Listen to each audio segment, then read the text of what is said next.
people, the headlines, the issues impacting you, all on This Week in Cincinnati on 9 on Your Side. Welcome back, everyone. This morning we're talking with Cincinnati City Council member Wendell Young, and joining us are WCPO government and political reporters Amanda Seitz and Paula Christian. And guys, I'll get the ball started. Early last week, you and a majority of council members announced that you wanted a taxpayer-funded study to determine how big a role racism plays in city operations. Why now? Well, I think the better question is why not now? But this is something that many of us have believed is one of the big issues that drives many of the problems we have in our city, is that within the rules and regulations, the ordinances and so forth of the city of Cincinnati, we believe are embedded institutional racism things that make it difficult for us politicians to deliver on the promises we make. It's not just Cincinnati. If you look around the country, you will see that other cities are undertaking the same kinds of studies. But I think, I think that just coming out of the Martin Luther King holiday, it is a wonderful way to carry on his vision and his dream. I probably would not be a member of council were it not for his vision and his dream and so many people willing to buy into that. But that study will help us with a number of things. First of all, if you remember, the Urban League just not too long ago came out with a report where they said Cincinnati is basically two cities. That may have been a surprise to some people, but for people like me, it was not. When you understand that Cincinnati is one of the most segregated cities in the nation. And at first I didn't really believe that, but it is true. But what we do in government drives a number of things. It drives where people locate. It drives the services or services they don't get. It drives what happens in our schools. It drives what happens with our businesses. And so we need to make certain, and I want to mention also, it drives our hiring practices because that's extremely important. But when you look at all the things that are affected by what city government does and is responsible for, it's extremely important that everyone be able to understand that those services are driven in an effort to level the playing field and to treat everybody the same. Where do you anticipate you'll find, or what parts of government do you really hope to take a deep look at? And are there areas that you have a hunch you'll find some things that might not be right? I don't want to presuppose what we're going to find. I am certain that we're going to find a number of things. Here's what I will say. There's no attempt to brand anyone racist. We're looking at policies, not people. And in many cases, what happens is those of us who enforce rules don't necessarily know or understand that a rule we're enforcing has a negative impact on a large segment of our population. So it's not something they're doing personally. I'll give you a couple of cases in point. One you might recall not long ago in the community of Mount Auburn, people were complaining that all of a sudden they were really getting slammed with code violations.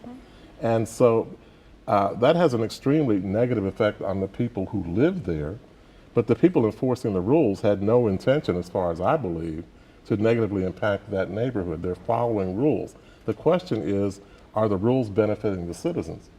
When I was a young police officer, we used to have an ordinance that said you couldn't loiter. It basically meant you couldn't be unemployed and stand on a street corner. So if you had nothing to do, you were branded a vagrant and you could get locked up. What I didn't know is that plays into people's inability to secure decent housing, to get a job, in some cases get an education, and so many other things. So we just want to look at what we do and clean it up as much as we can so that we can enfranchise as many people as possible. So even though the city might benefit from this study, can it afford it at a six-figure price tag when the city manager just put out a hiring freeze this week? Well, we're not looking to hire anybody, that's number one. But number two, I would simply rephrase that and say, how can you not afford it? When you look at the cost of poverty, when you look at the negative health determinants that occur in the majority of our city, when you realize that childhood poverty in Cincinnati in some cases mirrors third world nations, how can you not afford to do that? The other thing is your budget, as so many people like to say, really determines and shows people where you are in terms of service delivery. And so it does not make sense to me that as we try to move forward, we have some segments of our city do well while we leave other segments behind. It doesn't make sense. And one of the responsibilities of government is, first of all, to take care of the people. And so I don't know how we cannot afford to spend the money. It seems like every year during the budget negotiations, it's the same fight over and over again for more human services funding, and every year nobody seems happy with the result. Is there anything that can be done to fix that? Probably, and this study may absolutely help us to show us that maybe we're spending too much money in the wrong areas, and so that would be something we'd be able to determine. But I will simply tell you, when it comes to human services, I'm one of those people who will spend what is necessary. There are others who feel like, well, the focus ought to be on public safety. But I'm one who believes if you take care of neighborhoods, you really take care of a lot of problems that we're trying to individualize. When you can repopulate a neighborhood, you will reduce crime. When you reduce crime, what you will do is give people pride in where they live. They will have the ability to take care of those properties.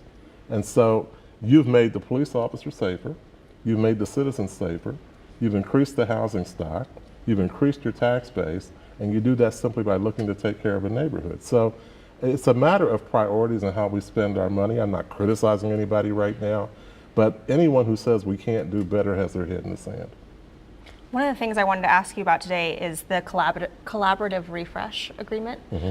Do you feel like there can be a healthy review of that with the current police union chief?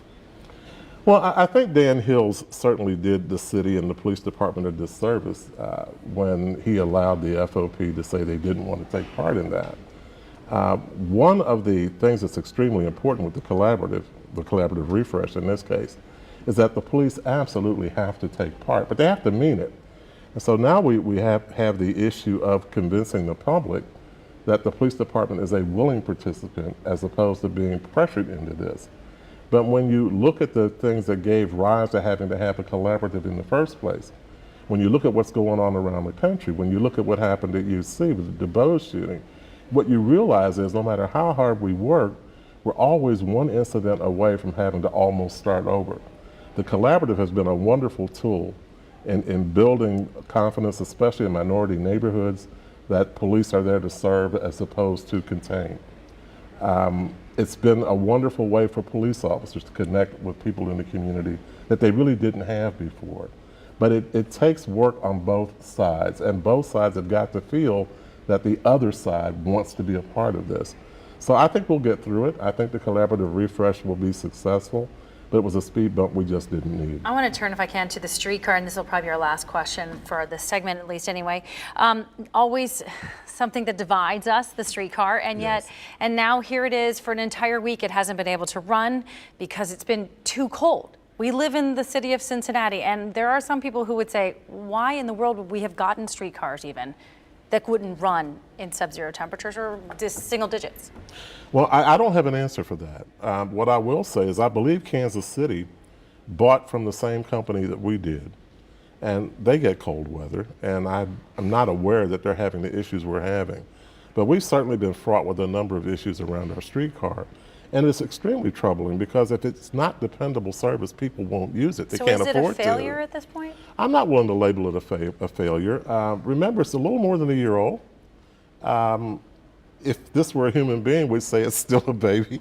So I am willing to believe that if there is the political will, and that's the big question, but if there is the political will to see it through and make it successful, it will be successful. But if the boo birds have their way, then I just don't know. But I, for one, believe in the streetcar. I see the value that it has for the city. I understand the potential, but it just hit some major roadblocks that no one could ever have anticipated. The federal government at the time was very much enamored with rail. Our governor took money away, turned away jobs. We lost the monies that we thought we were going to get. We ended up with a scaled down version of what we wanted to build. Those are all major hurdles. But what I will simply say is what I like about the streetcar is at least some part of it has been done. I think that now it is here, whether you like the streetcar or not. It's incumbent upon all of us to try to make it a success. But we've got holes in the ground that show you what happens with a great idea and you let it die. Okay, listen, we're going to have to leave it there, and we want to thank Wendell Young for not only being with us, but for getting better. We're glad to see you up and around and back at work. Thank you so much.